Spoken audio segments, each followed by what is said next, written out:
Indo MIM is one of the largest consumer of metal powders that's produced through gas atomization process.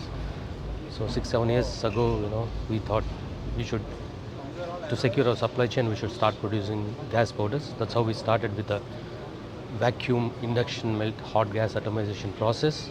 Perhaps ours was the first commercially large scale atomization plant in India.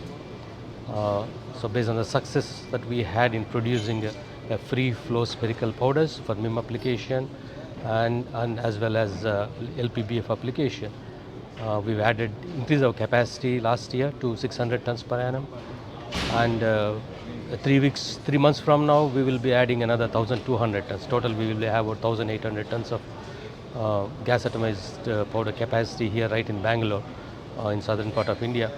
And also Indo MIM is committed to invest another 500 crores just in powder production that will be produced in India to service globally for global customers.